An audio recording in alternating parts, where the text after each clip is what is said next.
out the link. 1 second, it's going to hit record. Yeah. Okay.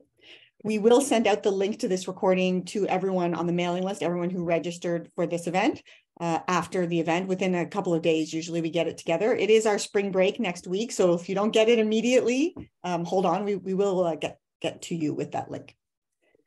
So welcome. My name is Melissa Aronchik. I'm an associate professor in the School of Communication and Information at Rutgers University. I'm one of a few members of the steering committee that run this digital ethnography working group. That group includes Professor Caitlin Petrie, Professor Yoni Rivera, Professor Jeff Lane, and PhD candidates Nikki Natarajan and Holly Avella. Now, Holly is not only a steering committee member and the coordinator of our group, she's also the creative mind behind today's event, and she'll be hosting our guests today. So just before we get started, I want to say 1 or 2 words about the Digital Ethnography Working Group. We are a group that supports active ethnographers, digital ethnographers, researchers within the Rutgers School of Communication and Information community, but also beyond. We have members from across the United States and internationally. We aim to support and promote our members' output, networking, support. We have a lot of internal resources, meetings and writing groups, and of course, these public events that we have more or less once a month throughout both semesters. After I finish talking, I'll put our contact information in the chat if you're interested in learning more about us or you want to join our mailing list. If you've been to our events before, just a word about the chat, you know we have a pretty active side conversation usually taking place in the chat. So I will monitor that. And if you have questions for the panelists, please feel free to throw them in the chat. I'll keep track of when they come in. And then in the Q&A, I can help sort of sort out, have a list of questions to ask our panelists. I'm going to cede the floor now, I guess, to Jeff Lane to introduce our panelists, and then we'll get started. Thanks, everyone, for being here. Okay, thanks, Melissa. Hi, everybody.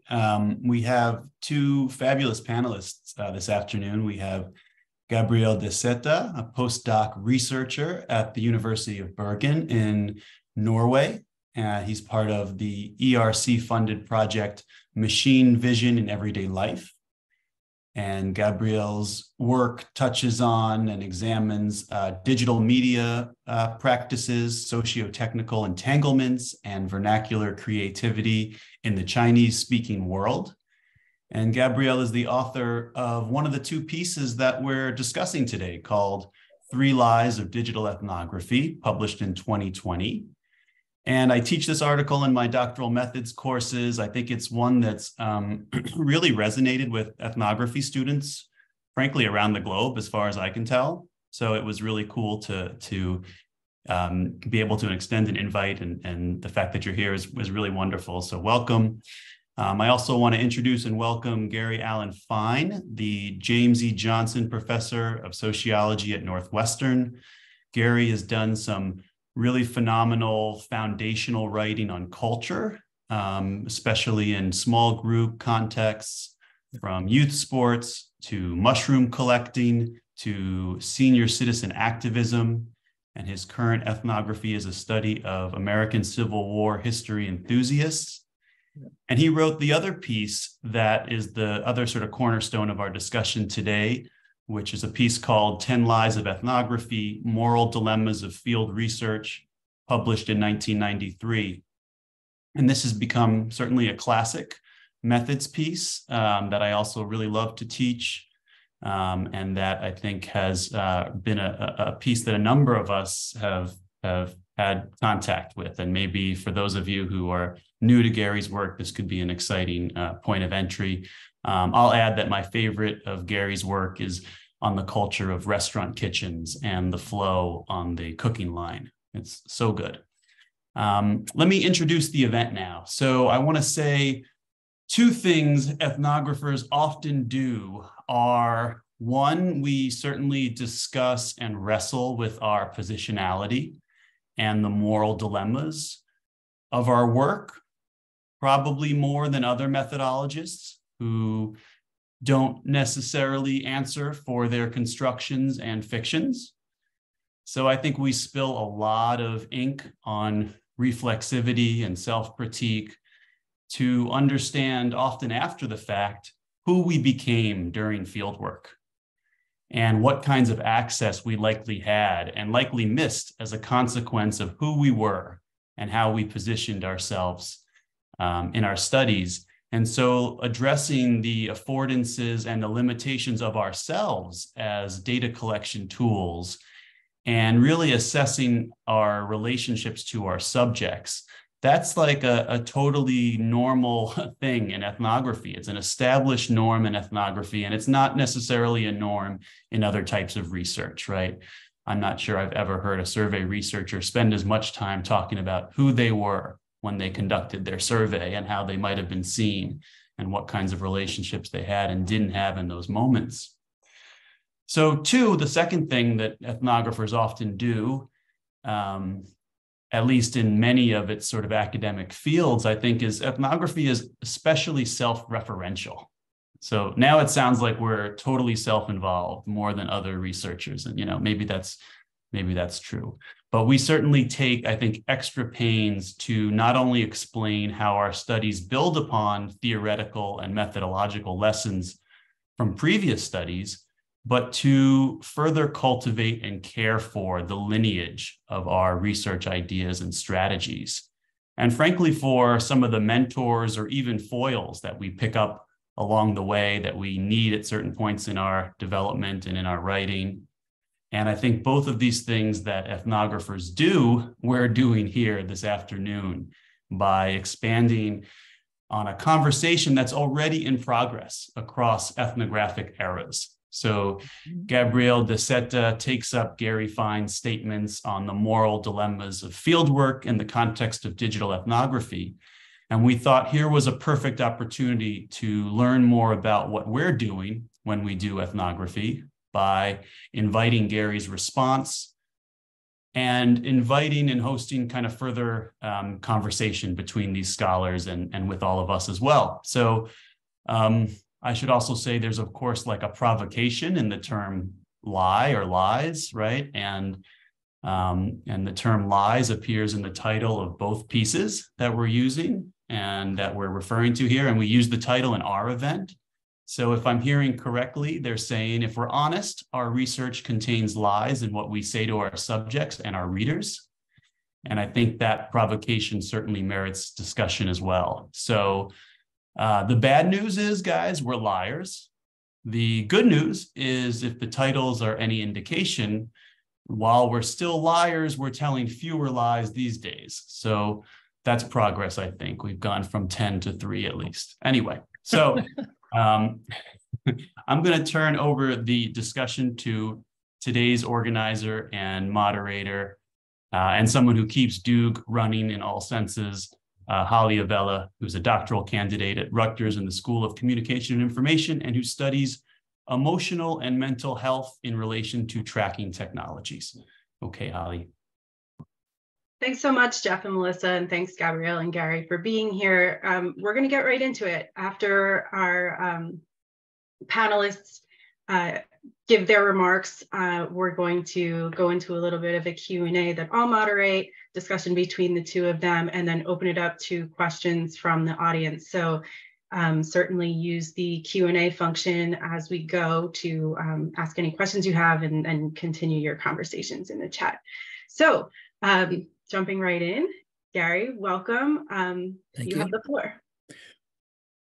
Good. Thank you very much. It is a pleasure and a challenge to be here. A challenge in that I am really a traditional, a classical ethnographer, a person who has throughout his career engaged in 14 separate ethnographies, but they have all been primarily, almost entirely face-to-face ethnographies. And so in the course of my presentation, brief presentation, I'm going to raise some provocations, which I hope that you will respond to in the friendly way but challenging way in which they are proposed. But I want to begin by talking a little bit about the origins of my article, 10 Lies of Ethnography, and why I wrote it. And I wrote it out of a sense of skepticism, that a belief that ethnography is a form of work. And our great colleague, Everett Hughes, argued that there is an underside to all work. And, we scholars sometimes, will embrace Hughes's idea, but we won't apply it to ourselves. And so I wanted to suggest that our ethnography, and the 10 lies that I presented, I'm not going to go through all 10 lies, obviously, but that represents the underside of ethnography, the kinds of things that we do not always discuss when we are presenting our material and presenting ourselves as serious, as ideal scholars. And I felt that was necessary. There is a chapter on ethnography as a form of work, and I want to give credit to my colleague, Christopher Wellen, who was a graduate student at Northwestern and is now at Illinois State University. He works in gerontology, social aspects of gerontology, and he was a collaborator on not on this article, but on the chapter that thought about the ways in which our doing ethnography is a form of work. So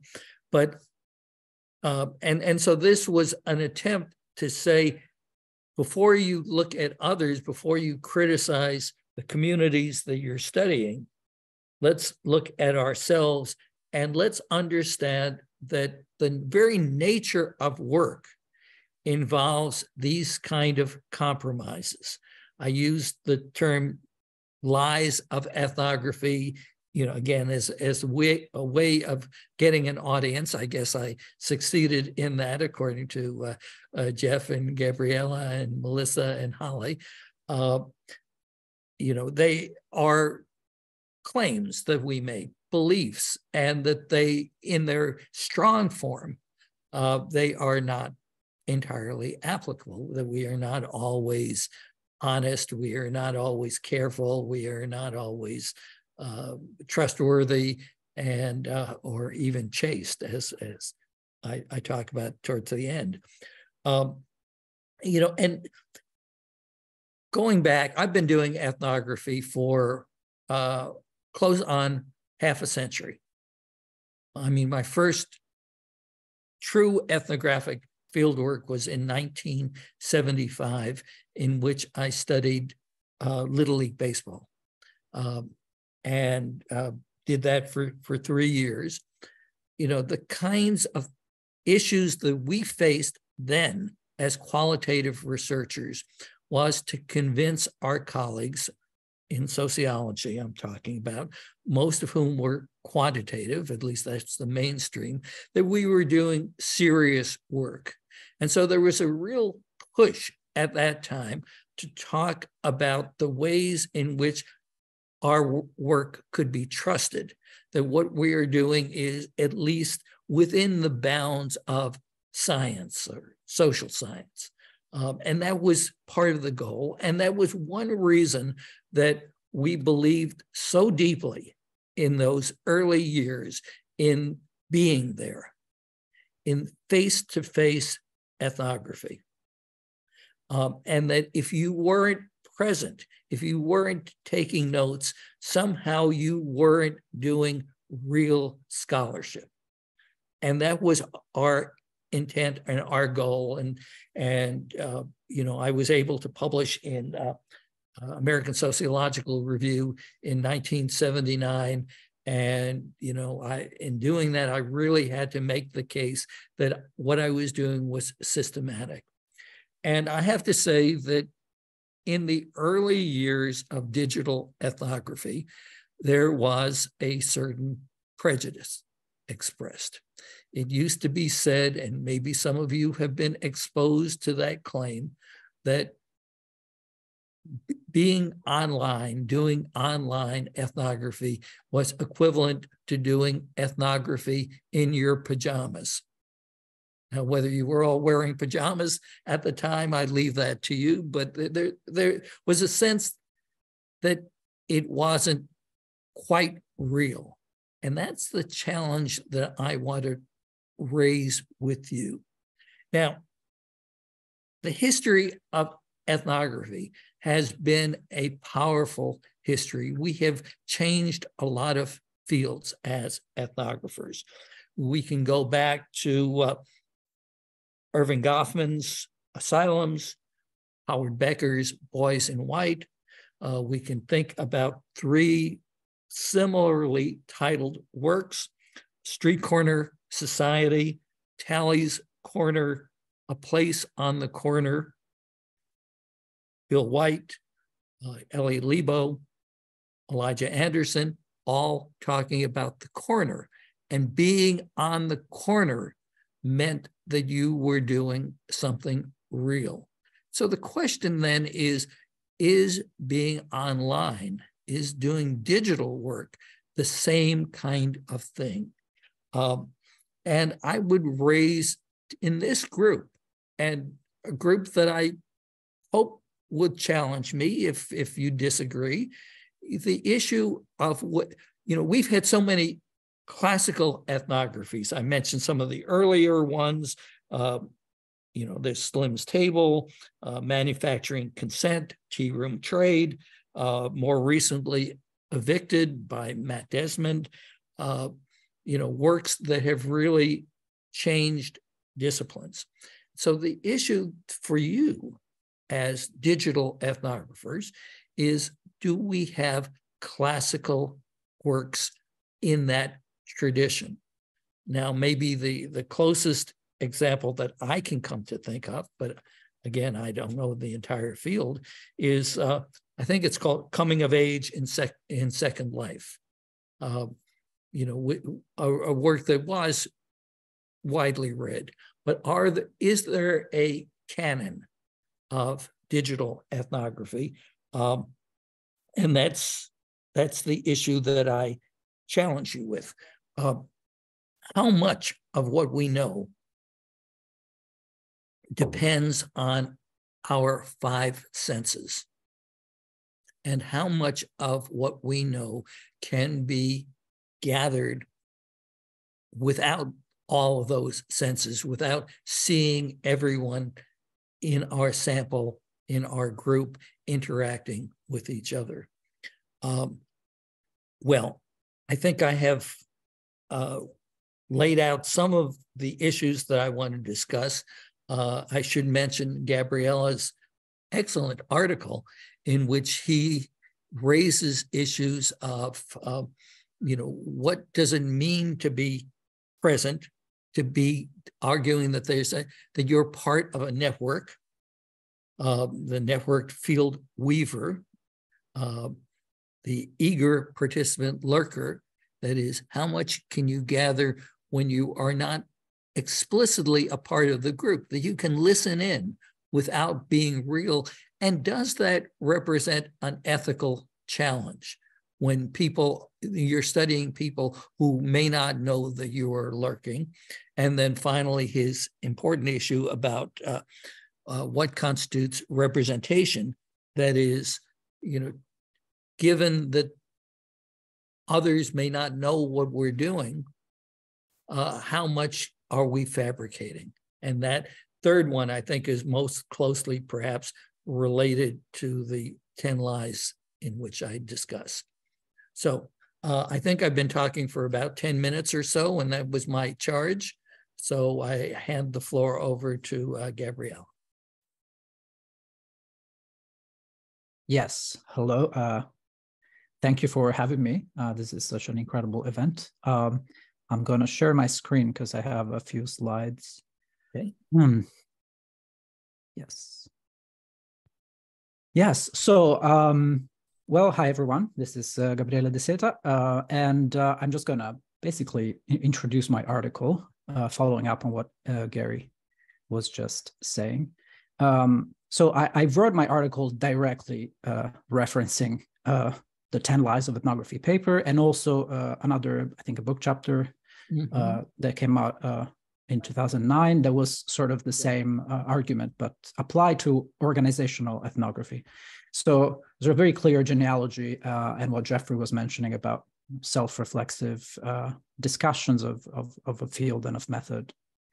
And just to give you some background, I was not trained as a social scientist, and my encounter with ethnography started in 2006-07 when I started looking into some Chinese music bands and musicians, underground musicians, that were posting their activities online, on MySpace specifically, you can see here, and also on some Chinese social networking websites. And in those years, I was going back and forth between Europe and China to study language. So I started hanging out with these musicians, and eventually, play with them and spend time with them and talk to them. And I wrote my master thesis about this. And at that time, I think there is no mention of ethnography nor method in my thesis. It was just, I just did it as a participatory research.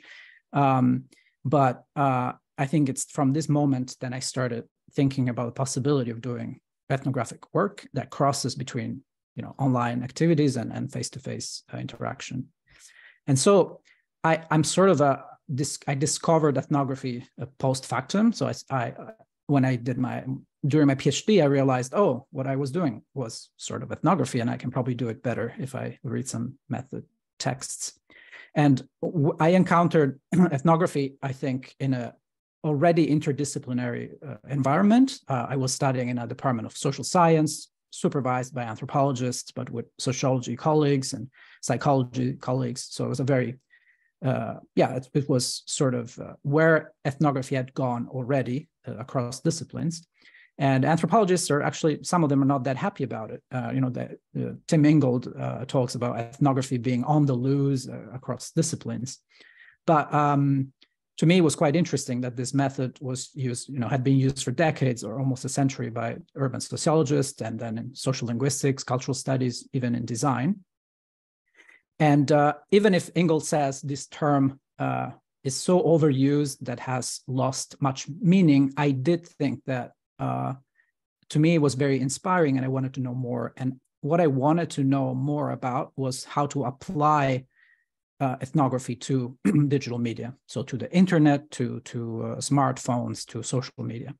And what I found was that in the late 2000s, early 2010s, there was a thriving methodological debate, scores of dozens of books on method, some written by scholars who had done digital ethnographies, other by established epistemologists discussing how to do things with ethnography.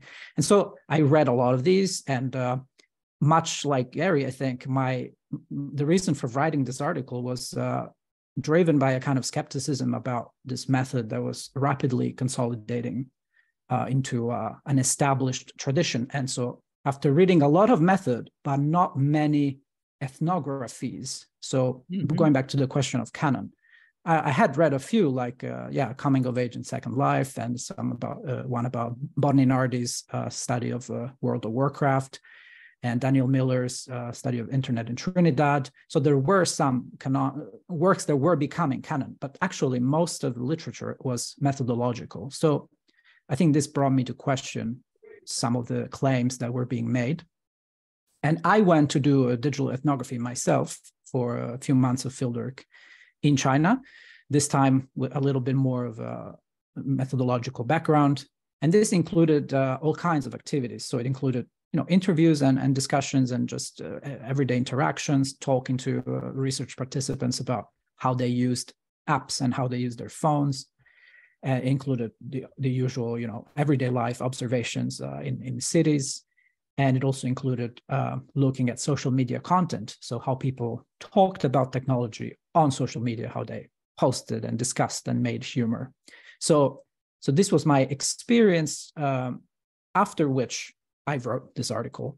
And so the reason why I wrote it is because I first read this article on my own. I read Professor Fine's article, 10 Lies of Digital Ethnography, on my own, and I brought it to my graduate seminar in my PhD course. And we all thought it was interesting and very provocative. And so I kept thinking, how would this article read if it was written about digital ethnography specifically?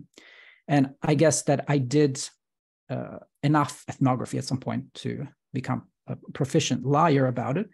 So eventually I plotted a special journal issue with Professor Crystal Abedin, and that's where my article was published. So I also suggest reading the other ones, because maybe mine is the provocative one, but the others are very interesting self-reflexive pieces on digital ethnography. And this is probably the first collection that sort of looks at these topics from a self-reflexive way. So that's the story. So my article is very much patterned on the 10 Lies article, and I decided to just use some of the main concepts that are put forward there that Professor Fine already discussed, this idea of lies as a provocation and the underside of work, and professional illusions and professional moral dilemmas, and the idea of compromises. And I combined these with another article that I found very inspiring, and that's Anne Beaulieu's 2004 piece on digital ethnography, where she identifies something very similar, but she doesn't look at it as lies. She looks at it as the epistemic culture of the method, and she identifies what she calls strategies of objectification, through which ethnographer objectify different things, like the field and technology, intersubjectivity, and data capture. And so my idea was, what if I combine these two approaches and I try to identify, rather than just mapping the 10 lies to digital ethnography, what if I try to identify new ones, or maybe domains in which these lies overlap and create new professional illusions? And that was mostly done through self-reflection, thinking back about my fieldwork right after it, and just jotting down some ideas. Mm-hmm. And I came up with the 3 lies, which I think are, let's say, they are distinctive of digital ethnography, and they are closely connected to its peculiar aspects. And I think that the 10 lies in the original paper actually apply very much to digital ethnography as well, but these are more specific, let's say. So the first lie, I'm just going to go briefly through it, through the 3. The first lie is connected to the idea of the field, so field site and field work. And of course, in digital ethnography, the usual idea of being there on the street corner is much harder, because there's no corner, or there's too many corners. And so ethnographers have developed concepts like doing multi-sided fieldwork that becomes across websites and across platforms. And Jenna Borrell famously put forward this metaphor of the field as a network, which I found very, very productive. And that's from my article. I wrote, it's really exciting, because it allows you to pull together all your little encounters and unconnected moments, or happenstance moments in ethnographic work, and then you can connect them into something bigger. And this network allows you to remain, on the one hand, it's open-ended, but you can also connect it to much larger scales. Like, you can talk about some small facts that you observed, and you can connect them to, I don't know, contemporary society in China or the internet. So it was very exciting. And my usual movement in this case has been to be very excited about something and then questioning it. So that's why I came up with this idea of the ethnographer presenting themselves as a networked field weaver, someone who weaves together these beautiful networked fields. And that's because I realized that when I wrote those kind of things, I was actually lying about something. And my lie was that I was so good at building this field as a network by connecting my contacts and new acquaintances and things. And I was actually hiding what Marilyn Strathern has discussed as the idea of pruning or cutting the network, because networks are so expensive, but actually, if you need to work with them, you need to manage them, and you need to be very proactive in pruning branches and cutting them down.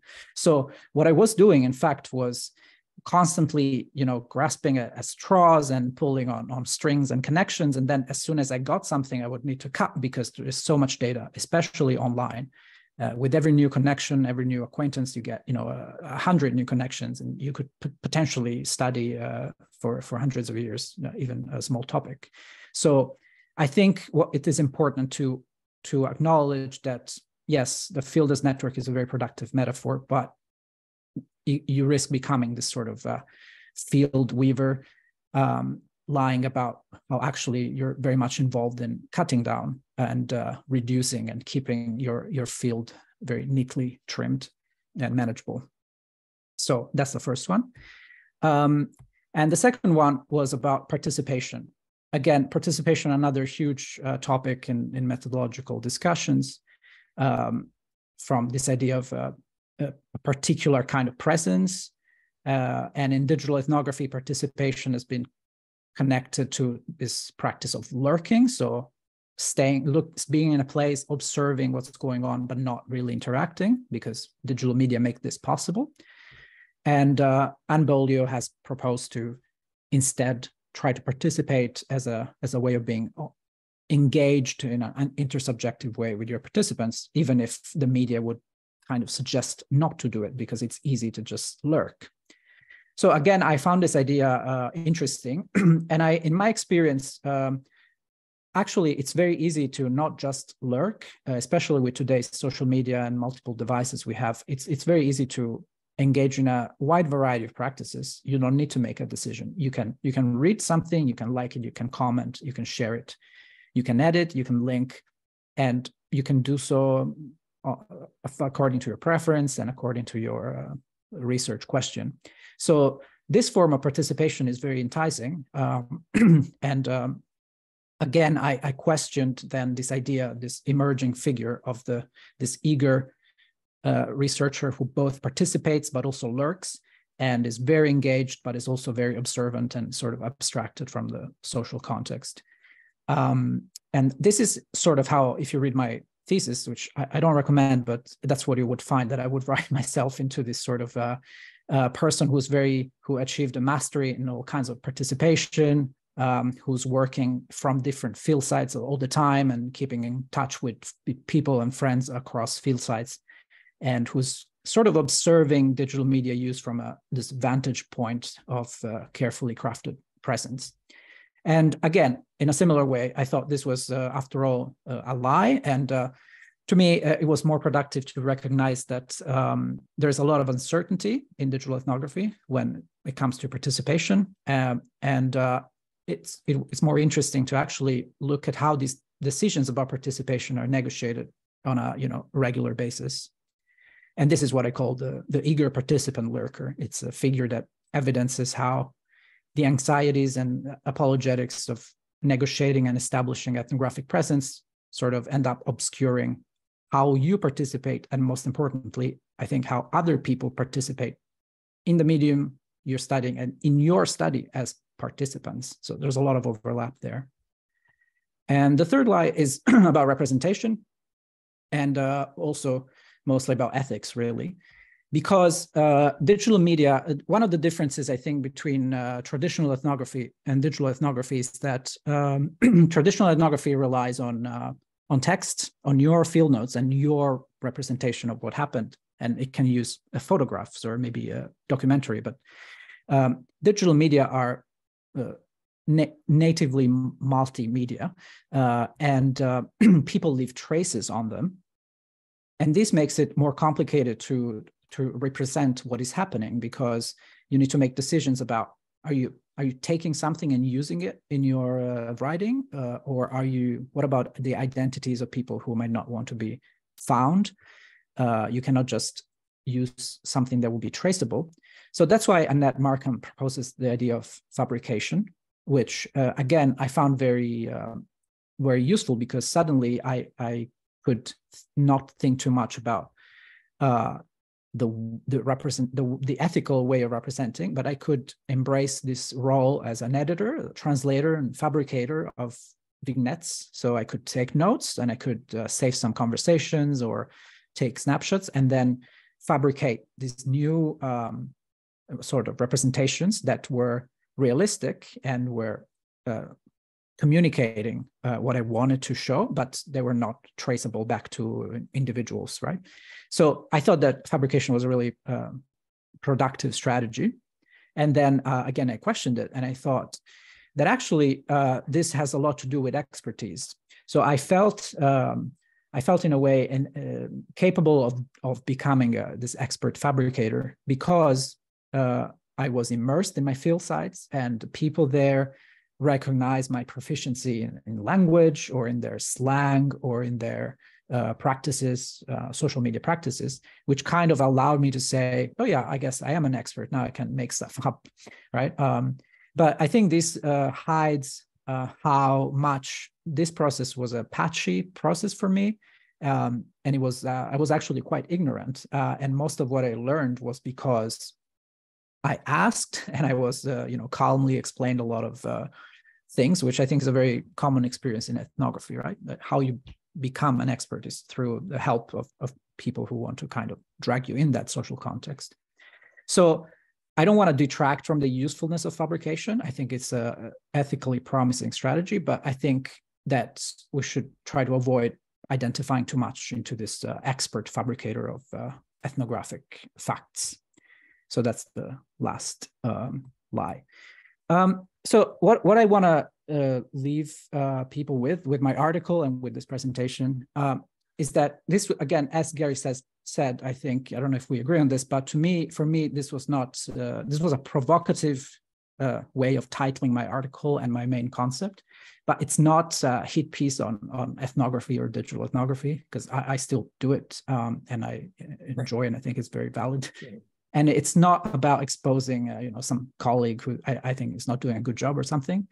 And it's not about normative prescriptions about how to do ethnography, how not to lie. There are articles on that, which I think are interesting, but that's not the point of this.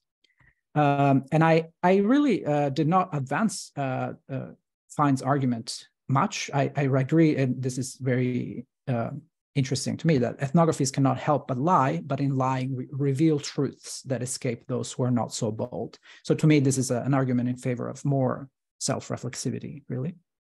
And I wanted to expand it to digital media.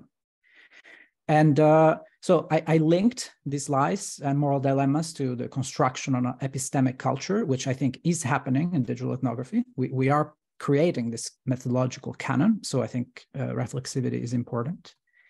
And the last point is that I decided to, identify 3 lies, because those were the ones I could think of. And I thought that's a good way of grouping them, but it's not a conclusive diagnosis, and it's not a temporal. It's grounded very on my personal experience and reflections. And I think, other ethnographers could surely identify new ones or other ones in different ways. And I'd love to read more of this. And since the last slide is about the future of this paper, because it was written 3-4 years ago already. And I think that we're moving towards something that goes beyond the digital even. And when everything becomes digital, and we're approaching times in which people will have access to maybe intelligent or generative products and tools, there's going to be changes to ethnography and what it means to do ethnography in this context of automation, of textual production, image production. So I'll just leave you with this. I'm not going to read it, but I'll put it here. So I had a question that is, as automated systems and generative AI become widely used, ethnography is likely to become more and more relevant as a research method. So what will be the key lie in digital ethnography in 2025? And I asked this to ChatGPT, which is a very popular text generator at the moment, and it gave a very boring answer, which I think is also quite interesting, because it's just repeating that, the key lies are going to be about qualitative research and AI and expansion of digital platforms, and blah, blah, blah. So I think we have much to think about in this sense, but I leave you here, and I'll share the bibliography in case anyone wants to check out some of the research I mentioned. And thank you.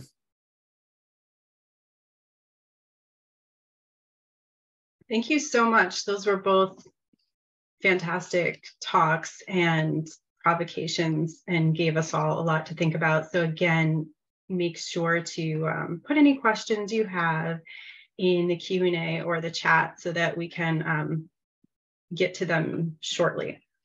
So before we start that, I have a few questions. I really enjoyed both listening to both of your presentations and reading your two papers as someone who is just really looking to figure out not only what digital ethnography is, like I think all of us are, but what ethnography is and what any of that even means.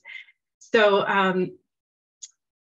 I noticed that in reading Gary's original traditional ethnography article, it obviously was not written thinking about the relation to the digital ethnography, but it could have been, at least reading it that way, in that framework to prepare for this. I saw some really interesting sort of parallels and connections that I thought we could draw out a little bit. So for example, when Gary writes that the idea of the ethnography being real life as an illusion, just using the phrase real life, which became so commonly used to talk about the online and offline distinctions, like could have been written with this scenario in mind. But you know, just pushing back on that and saying that it's not, we can't just assume that it's real life because we're physically there. So I thought that the idea of presence was really interesting, and the article pushes back on truth in a lot of good ways. But I kind of zoned in on the idea of presence as it has come up a lot in discussions and anxieties about digital ethnographies. And even Gary writes something about being just present or merely present, again, as if like physically being there is not adequate to being engaged or you know, whatever needs to happen there. So mere presence. So back to Gabriele's digital ethnography article, talks a lot, obviously, about mediated presence and mediated forms of data. But I thought that the original ethnography article talked about that too, though in different ways, right? So like forms of in-person mediations that affect presence and that affect the data that comes out of that. Like, for example, that Gary used exhaustion or emotions in the researcher that lead to affecting memory and affecting field notes and then all of those things that end up getting erased. So like themes across both articles and both your talks, I think were on like disconnections and disengagements and even like dissociations of the self as the researcher. So basically all of those mediating factors that come into choices that are made along the way in the fabrications that become like flattened out and glossed over in these archetypal characters that when everybody reads the article, if you haven't yet, you'll see what those are. But okay, so here are my questions. One is thinking of these sort of offline types or in-person mediations a productive heuristic in itself for kind of moving through some of these anxieties about the online and offline distinctions? And then two, what might be the limits of doing that? Like where are there unique issues of presence and mediation and online and offline that need attention? Mm-hmm. Sure. Yeah, I mean, I saw there is a similar question in the chat as well about this digital online, offline, or digital real life. To me, this is one of the most discussed issues in those methodological texts in like books and articles about digital ethnography. Is one of the key issues that always comes up. Online, offline divide, or real versus virtual, or real versus digital. And in my experience, and I think many other ethnographers have experienced a similar thing, is that this divide is very much theoretical. And when you start doing research, you realize that you can be very close and very present through digital media in some cases, and in other cases, very disconnected. And in real life, exactly the same, just like Gary describes in the article. And you can be very engaged in a talk through Zoom, or very disengaged in a real life conversation with someone. Of course, there's different, as also Gary mentioned, this idea of 5 senses, and there is a reduction of sensory experience through digital media. But I think it's more useful to think of presence as a scale or degrees of presence that are not just I'm in or I'm out, I'm online or I'm offline, but can combine these and explore these new combinations. So yeah, that's my current take. Right. I think that Gabriela raised what could be the 14th lie of ethnography, which is, thanks to ChatGPT, I wrote this. So we'll have to see how that emerges, but I think that collaborative writing, as AI in a sense is, it poses a challenge to the distinctive voice that each of us will have when we approach a community. Because, what we want to do is not to reflect truth, but to reflect our truth, the way that we see the phenomenon and the way that that phenomenon connects to a set of concepts that we believe are important. And that we make a distinction, I make a distinction in my methods class between topics of ethnography and arguments of ethnography. And that as scholars, we have to work to the second. And I take from the previous comments the issue that I think will connect, if we can call it real world, and I realize that is a lie of a sort as well. What's real is the concept of co-presence. So what does co-presence mean?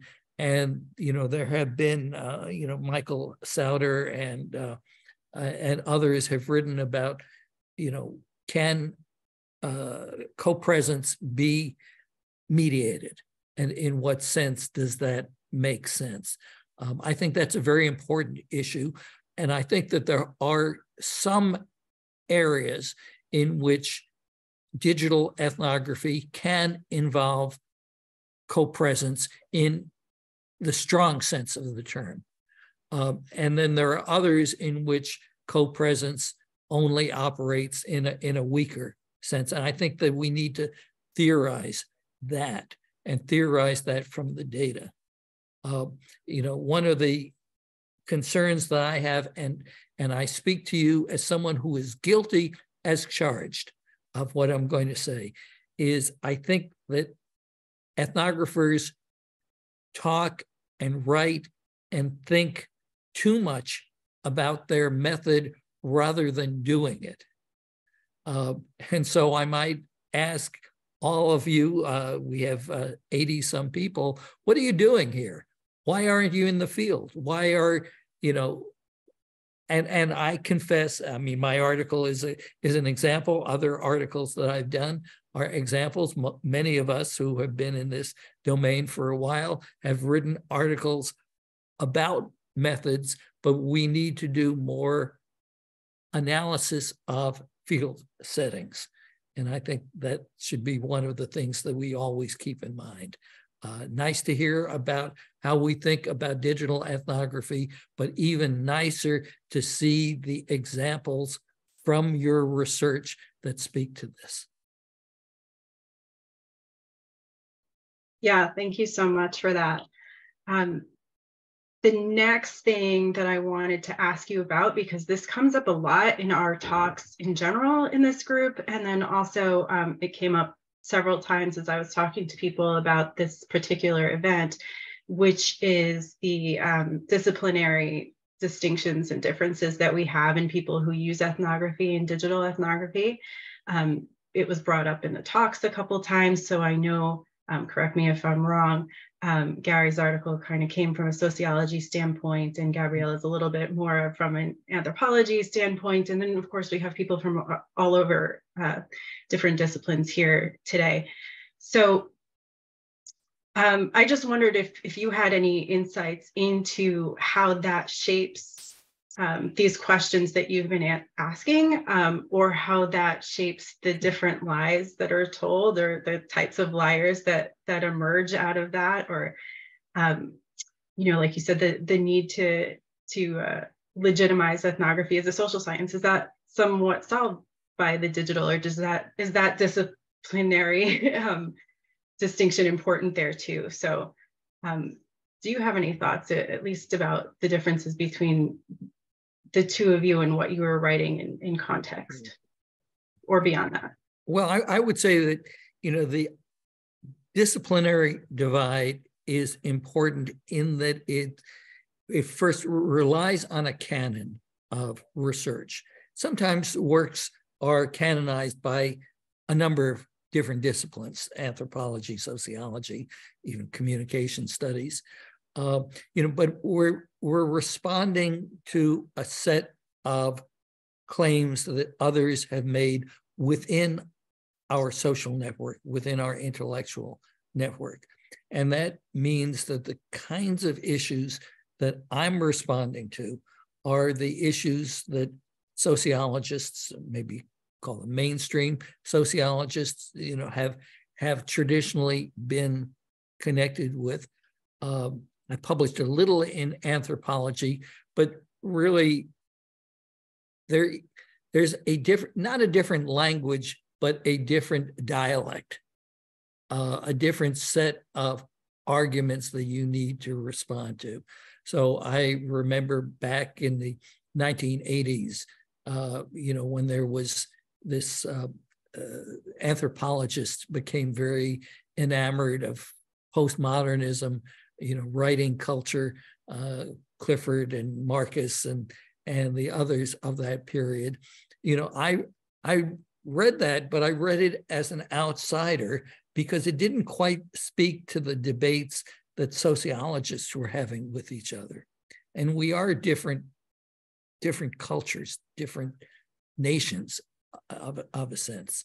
And I think that so one of the advantages of a group like this is that you are bringing together people from with a number of different dialects. And, we have to learn how to hear each other. Yeah, I think that's one interesting thing I noticed about digital ethnography as a methodology. So in the methodological literature that I showed some, is that it is developed by people from very different disciplinary backgrounds. So for example, Christine Hein, that was mentioned in the chat, I think she's a sociologist of technology. Annette Markham is, I think, media and communication professor. And there is Gabriele Coleman is more anthropology. And so Tom Boylsdorf, anthropology. So there is a sort of a common effort in outlining what the method can be. And it comes from these different backgrounds. And of course, you can read it. So as Gary just mentioned, sometimes you read a methodological volume and you don't really find it doesn't really match with your disciplinary background because it's coming from a different place. It might be coming from the humanities or from design. There's been a lot of digital ethnography written in the context of design. So for design ethnography, sensory ethnography. And so I think it's a sort of a meeting point or a crossroads as a method and for different disciplines. So yeah, this sort of events and discussions are useful. What I think is lacking still is a discussion of how the method can link back to disciplinary concerns, if we still have them, or maybe we're all more interdisciplinary today, so it doesn't really matter. But yeah. Yeah, thanks. I think that going across all disciplines, those are great questions. The reason why, or one of the reasons why I should say, we've had so much interest in these kind of panels and workshop events that we've given is because there are so many questions and anxieties around these issues. And both of your articles kind of speak to that a little bit. And I think we're responding to anxieties that were going on at the time in whatever you were reading and what you were involved in. So, I mean, this is a super general question, so answer it, take it however you might, but I just really liked the idea of using those tensions that kind of manifest in the lies and the liar characters, the idea of utilizing them productively to make the research better rather than kind of flatten it into these figures. And so if you have any takeaways, I think for people, if not strategies, just general ideas on how to productively use them, as Gabriele says, as heuristics for research, then please do share. I think for me, it should not be limited to writing a self-reflexive piece because, as Gary was mentioning, it's we're all guilty of doing that, perhaps, of involving ourselves too much with the methodological discussion. But for me, using it as heuristic has meant that after I realized those things, or I thought about them at least, then I can use that to develop my next research project or to think about how am I actually going to do my next ethnographic study of something, by avoiding not falling in that trap again, because it's probably a waste of time and I don't need to line that way, right? Or to maintain that illusion if it's not so, if it has no purpose, or maybe it's just hiding something else. And I think this also helps legitimizing this methodology, again, in other disciplines or towards other qualitative and quantitative approaches. Because I still feel sometimes, that kind of pushback against qualitative study, and specifically qualitative studies of digital media, that you can be perceived as, oh, you're just looking at some websites, or you're just looking at Facebook posts and writing an article. And I think, reflecting about them, but also integrating these developments in your next research project can be useful to push yourself in doing something that maybe you wouldn't have felt sure of yourself enough to do before. Then you can then try that. So for me, for example, it has been a matter of reconsidering how much attention I pay to the field, rather than just talking to people and see if they perceive that there is a field there, if they share a common ground through digital media or not, or through co-presence or anything else. Pay more attention about how they construct the field rather than me. Decentering my position and creating this network. I don't really need to justify it if I can show that there is a social context there, that the people I talk to or I look at, observe, tell me that there is a social context. Then I don't need to, this acrobatic lying about it. Just one example. Yeah. Right. I think it's a way of keeping us centered, keeping us honest, keeping us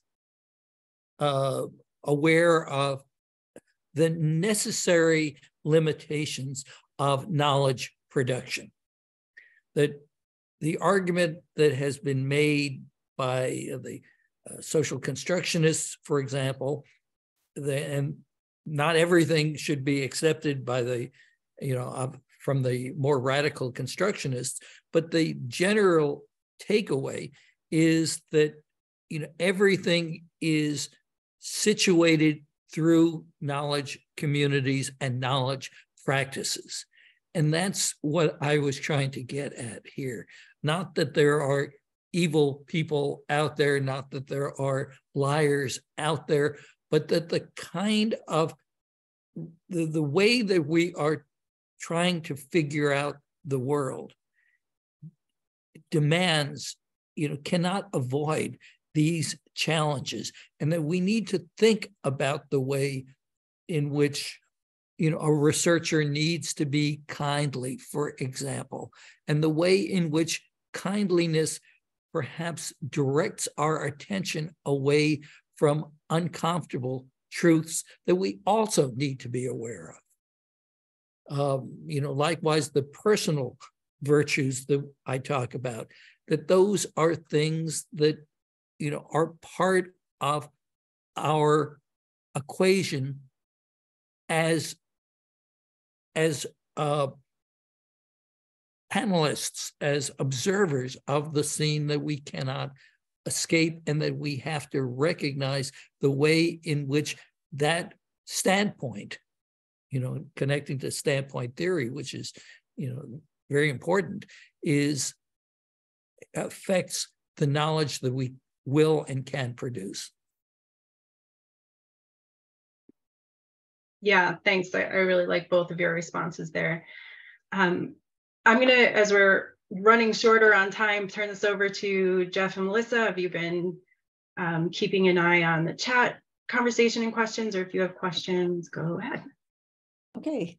So I saw in the chat there was a comment by, we'll start with Laura Lopez Sanders. You had a couple of remarks. Do you want to just unmute yourself and ask the questions directly, or I can read what you have here in the chat? Hi, thank you for providing this opportunity for a great talk. I'm driving, so I will have to pull aside, but do you mind reading my notes? Yes, no problem, of course. I apologize, sorry. No worries, no trouble at all.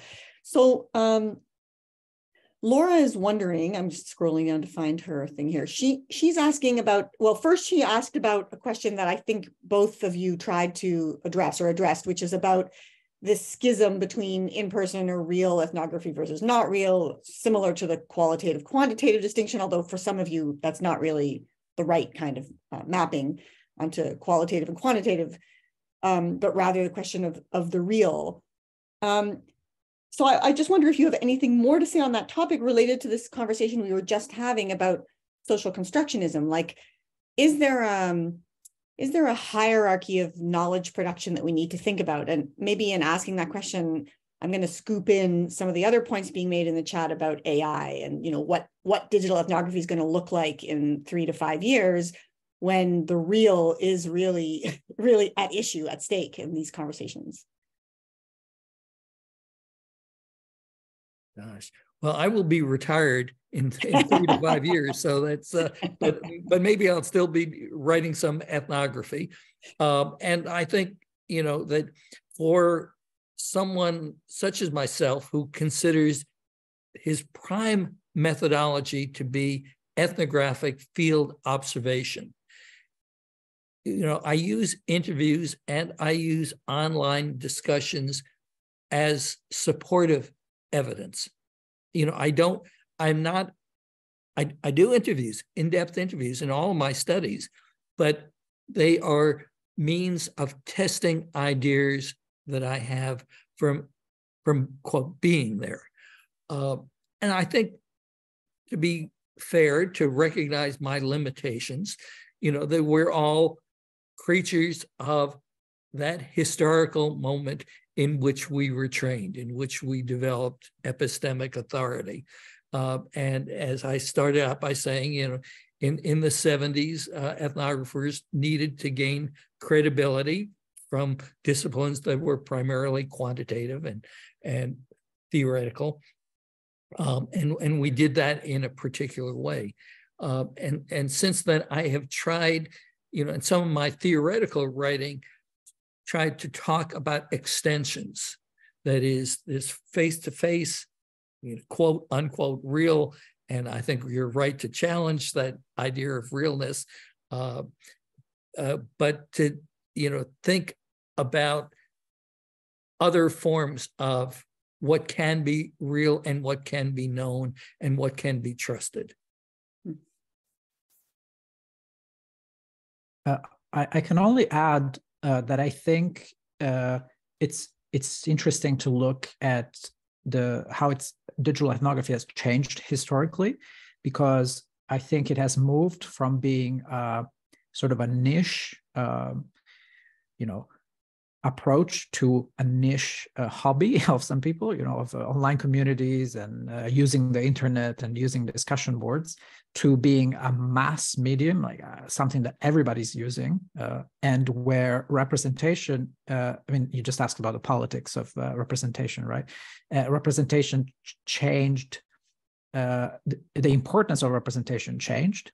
It went from mostly academics writing about academic friends using the internet in Europe or the US to academics from all over the world writing about people using digital media for all kinds of things all over the world.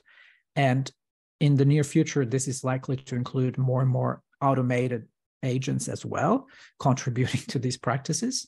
And so I think in this sense, it's important to keep thinking about it, how it changed historically, and how it became a common methodological approach across disciplines, and how it's likely to become, if not more important, but important in different ways in the future. So, yeah. And perhaps, I mean, since this event is situated within a School of Communications, to think about the changes in that discipline. I mean, when I was hired by the University of Minnesota in the mid-70s, I developed some friendships with colleagues in the Department of Speech. And, you know, what is the implication of speech departments becoming communications departments? And that, I think, is a disciplinary issue that connects to some of the things we're discussing here. Certainly, in those of us who are in schools of communication are often beset by how the transformations in society then act back on how we define ourselves as communication scholars. That's for sure. It feels like a moving target a lot of the time. I see that David Nicolini, you didn't have a specific question, but you were commenting, and I didn't know if you wanted to ask a question as pertains to the notes you put in the chat. If you're here. Okay. If not, I'm going to move to Silas. Oh, sorry, David, you're okay. Thank you. So you didn't have a question. Okay. It was just a chat, a side conversation. Silas, did you want to ask your question? Well, thank you very much for the nice talk, Gary and Gabrielle. In fact, I was just looking at both papers side to side, and I can see the progress you've made in your improvement in the new paper. It's quite interesting. I was thinking about the being in the corner as espoused by conventional, traditional anthropologists or ethnographers, as we may know them. And looking at my work from an insider perspective, researching on social activism, of which I am part of, both online and in person.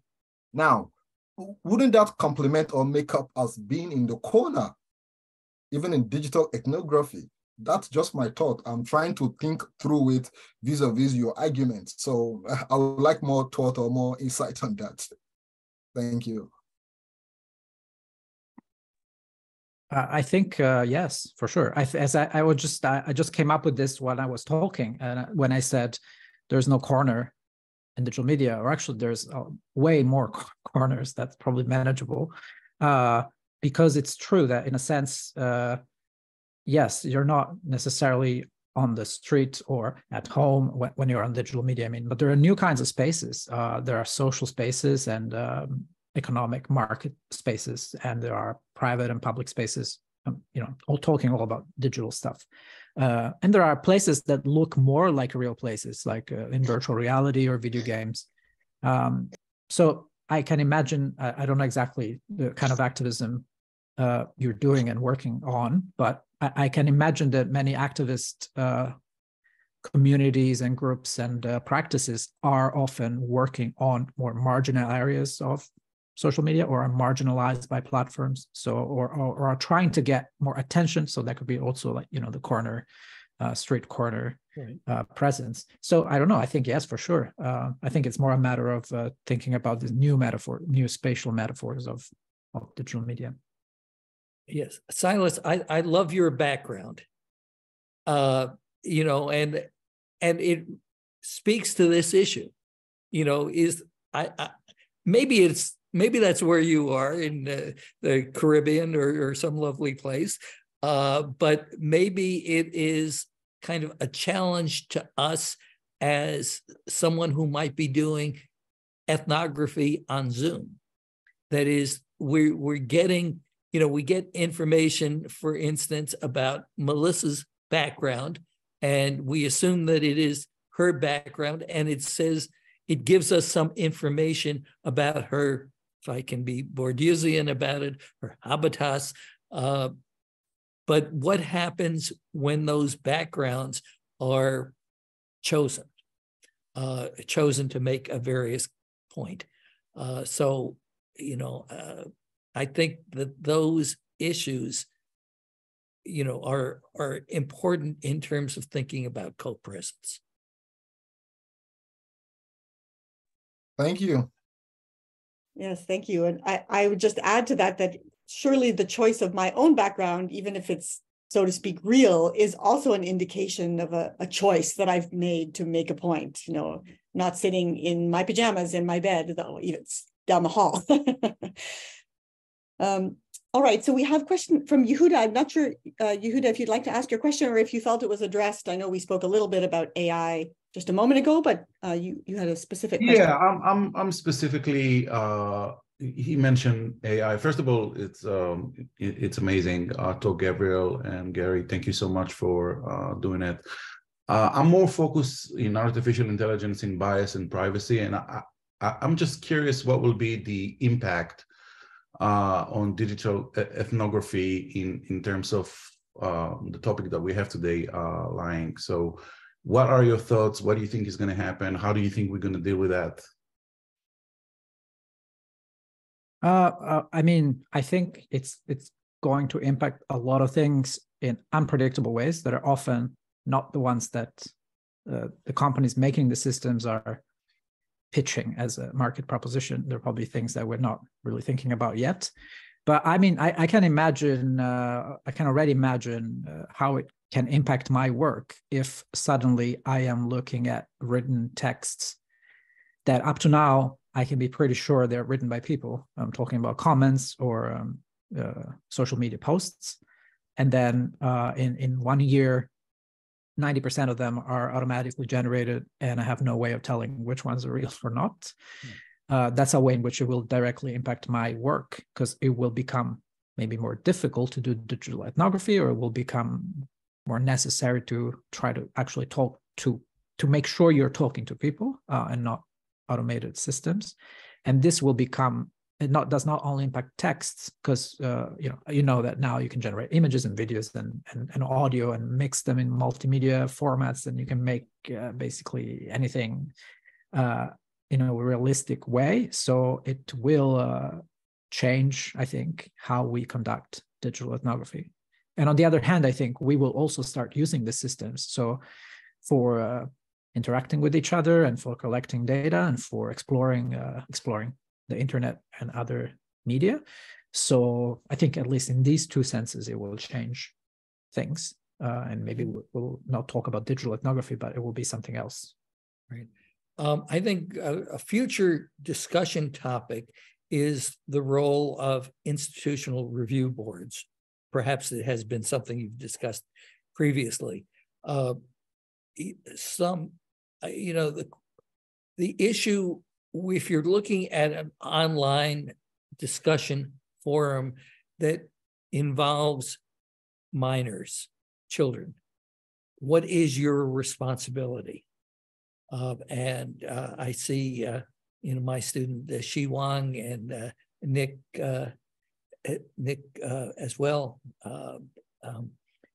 One of our colleagues at Northwestern was attempting to do research, and the IRB essentially shut that research down because she couldn't ensure that the people who participated in this world were not minor children.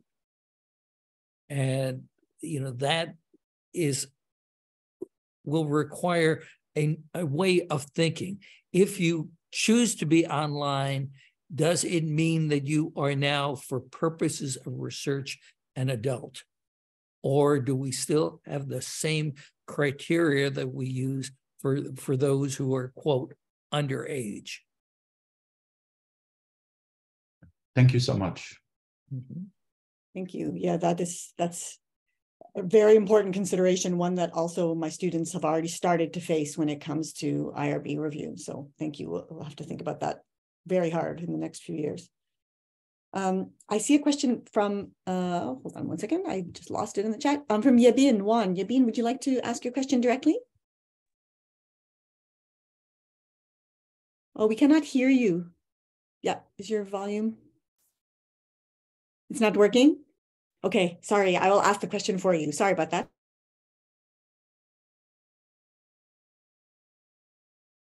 Sorry, now I'm the one who's muted. Yabin's volume isn't working, so I'll ask the question for her. So she mentions, thank you to both panelists for an incredibly insightful talk. Her question is about the ethical dilemmas of ethnographers who, for various reasons, must limit our interactions with our communities of study. So for instance, Yabin studies male and white supremacists. As a young woman of color, direct interactions would be inadvisable for her. How have ethnographers studying high-risk situations or communities grappled with the unique ethical and methodological challenges, both in digital and offline contexts? What are things that researchers may wish to consider in practice?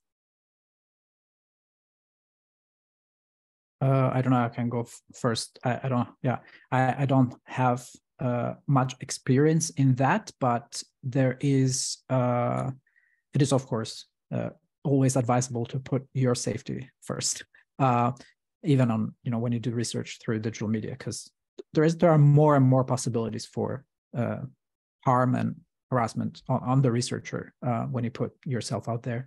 But I can suggest one very good book on this, which is mostly talking about doing research in authoritarian contexts, but I think it also applies to extremist communities or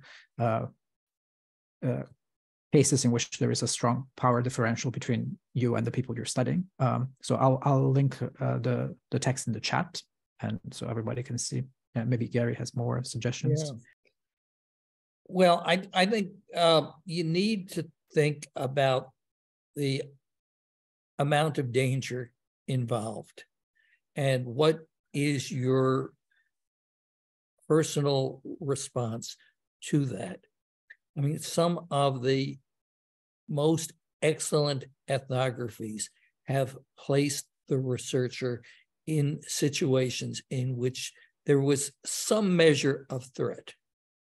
There have been beautiful studies of gangs. Ruth Horowitz, for example, Honor and the American Dream. She is hanging out with these male Latinx gangs in Chicago. And, it could be a situation in which there is some measure of threat involved, but she is able to negotiate with them that they treat her as a sister rather than as, in terms of sexual predation.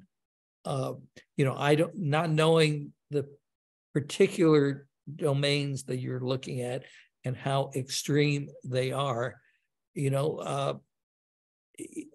have to make that choice.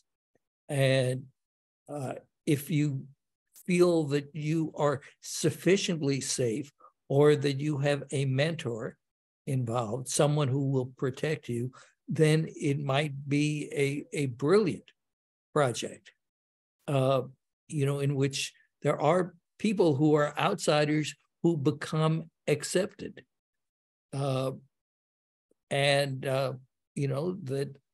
I have some ex-friends.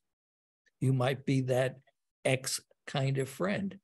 But on the other hand, one wouldn't want to push that too far. You have to decide for your personal equation what is sufficiently comfortable for you.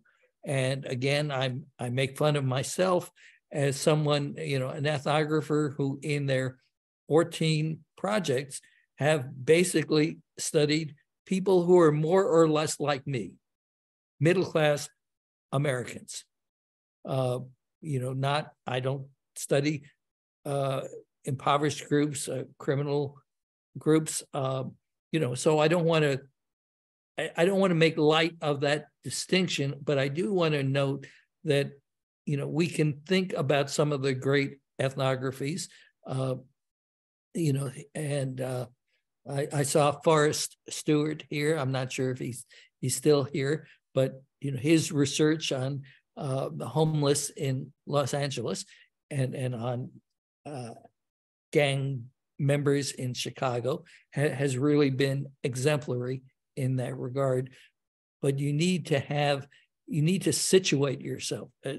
Sudhir Venkatesh is another example, gang leader for a day. in which he was able to gain the trust and the support of a gang leader, and therefore in a situation that it could become very violent, he was able to write a book that has become classic. Okay. I see one more question in the chat, and it's 2:26, so I'll ask it, and just if you guys have one or two thoughts about it, and then I'll turn it back over to Holly. So the question is from Dong Chao Lee. Dong Chao, would you like to join in and ask your question directly? Yes, thank you. My question is also about the AI, but instead of the AI generated contents, I'm more concerned about the data mediated or biased by the AI or algorithms. For example, if we are doing some online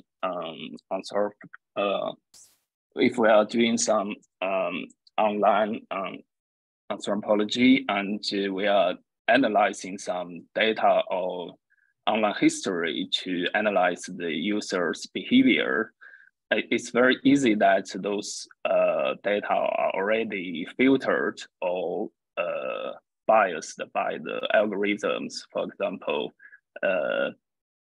we saw that they have more discussions on the more popular contents, but maybe because of they have more recommended contents for the popular things, so they are having more discussion on that. So my concern is how to